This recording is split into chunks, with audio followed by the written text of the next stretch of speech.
So welcome back, guys. This is the Ninja Movies back again with an all-new movie review.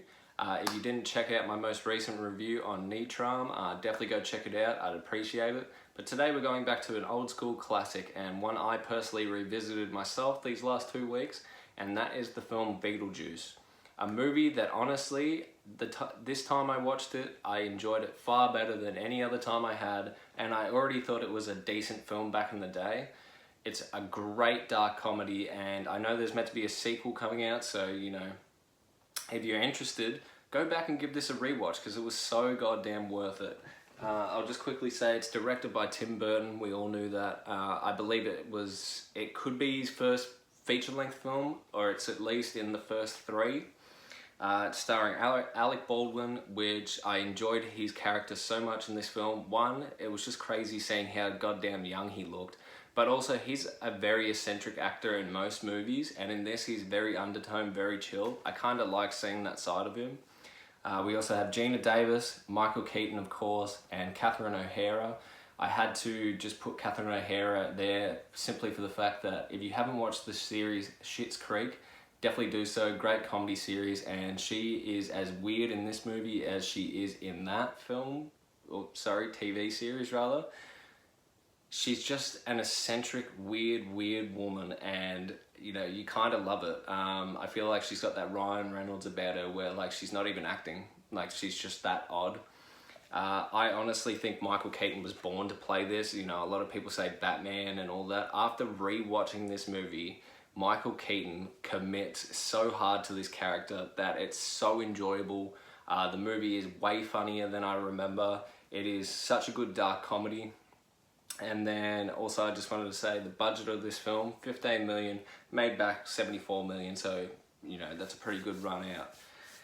So the plot of the film, basically a couple dies in a car crash and they walk into their house one day and realise that they're ghosts. Time in this movie is very important because they're dead, they don't really have concept of time, and sometimes they'll leave the front door and be gone for, you know, hours. They might go to the underworld and try and get an appointment with their, you know, attorney or whatever of the dead, and you know, come back and it's 4 months later. This movie, the sets are beautiful. I'm a big fan of practical effects, but back in the day, I'm not gonna lie, when I was a kid and watched this, I thought it looked cheap and corny. This is, you know, at the dawn of the CGI, and I just thought this looked old and crappy. Not the case at all. Honestly, all the set designs are so unique to me. I enjoy all the claymation work, you know, the flattened attorney or whatever that's hanging by all the costume designs is beautiful. It's a beautiful looking movie, and I think I didn't appreciate it enough back in the day. I would just highly recommend this dark comedy to anyone, honestly, but let's just talk about Michael Keaton real quick. Michael Keaton is insane in this movie, like genuinely. The voice that he puts on is so hoarse, he's so sleazy. I just enjoy the darkness to him and how quick to rage he is. He's got that Sandler about him in this where he just goes from 0 to 100.